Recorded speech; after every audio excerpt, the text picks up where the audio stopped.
全面禁卖，特朗普称不允许中国和其他国家购买最先进的英伟达芯片，黄仁勋表示很无奈。11月3日，特朗普在 CBS 的60分钟节目预录采访以及随后在空军1号上对记者的答复中表示，美国不会让任何国家获得最先进的 AI 芯片，他们不会把英伟达最先进的 Blackwell 芯片卖给任何国家，并明确要求英伟达最顶尖的 Blackwell 系列芯片只能供美国客户独享。这不仅仅是对中国的限制，这是美国科技政策从过去的部分限制到全面独占的重大转变。在此之前，美国至少还暗示过可能会允许英伟达向中国出售降级版芯片，但现在这条路似乎也被特朗普彻底堵死了。为什么特朗普要防止 Blackwell 芯片流向他国？因为 Blackwell B200及 B200 架构的性能太恐怖了，这款芯片被视为 AI 基础设施的核心，其技术被认为领先其他竞争对手10年。根据分析 ，Blackwell 的总处理性能据推测是此前被禁的旗舰 H100的2倍，更是超出美国出口管制性能阈值达18倍以上。正是这种令人啧舌的计算能力，让美国决定不惜一切代价，确保这个 AI 杀手锏只为美国服务。不过特朗普这一番言论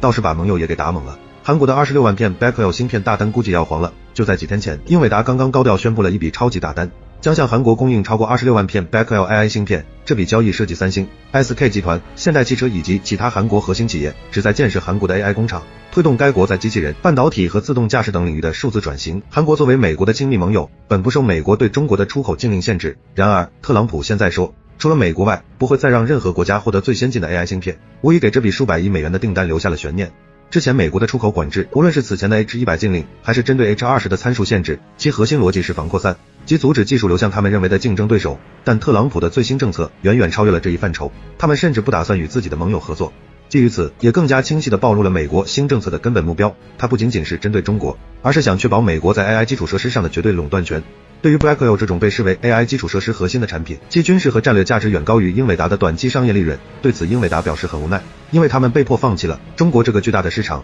在持续的出口管制和政策压力下，黄仁勋的境地变得异常艰难。英伟达在中国 AI 芯片市场的份额曾经高达 95%， 然而随着限制不断升级，如今英伟达在中国的业务已经尽数归零。对于一个将中国视为全球第2大计算机市场的科技巨头来说，这无疑是巨大的憾事。黄仁勋自己也公开表示，由于政策立场问题，英伟达目前尚未申请到美国出口许可，并坦言中国明确表示现在不希望英伟达到场。黄仁勋曾多次公开警告，切断英伟达进入中国这个价值数十亿美元市场的渠道，将影响公司在美国本土的研发投入，进而削弱美国在 AI 领域的长期竞争力。然而，白宫对此视而不见。本来英伟达失去中国市场已经是割肉，黄仁勋最近不得已要再去全球其他市场寻找补偿性销售，以弥补中国的巨大损失。例如这次在韩国谈下的单子，结果特朗普嘴皮子一动，这几十亿美元的大单又要泡汤了。作为美国 AI 产业最大的全球竞争对手， Blackwell 的断供无疑给正在全力以赴追求技术自立的中国 AI 产业敲响了警钟。尽管中国已经在不断增强技术自主，但在顶尖 AI 芯片领域，与英伟达之间仍存在明显的代差。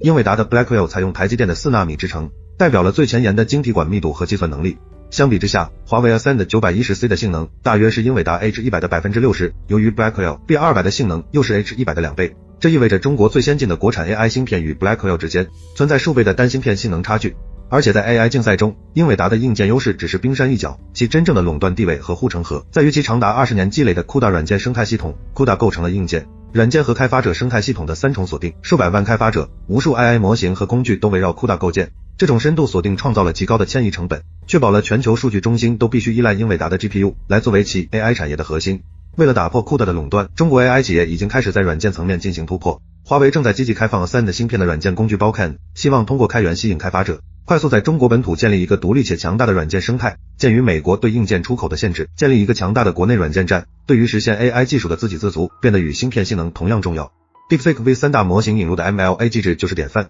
MLA 通过压缩 Key Value 表示和低致敬4，在保持模型性能的同时，大幅减少了内存使用和计算成本，从而支持超长上下文窗口，极大降低了对计算密集型硬件的依赖。这种现象表明，美国的硬件封锁意外地加速了中国在软件和算法效率上的底层突破。特朗普宣布将 Blackwell 独占，是在将 AI 芯片武器化，并作为其追求技术绝对领导权的新招式。这种全面独占的政策，虽然能在短期内直接阻碍中国大模型训练和前沿 AI 技术研发的进程，但从长期来看，禁令必将会为中国本土芯片企业，如华为、寒武纪等带来更多的国家政策和资金支持，以加速技术研发突破。这场围绕 Blackwell 芯片的战争，本质上是关于数字主权的争夺。Blackwell 的彻底断供，将加速全球科技脱钩，各国筑起科技高墙。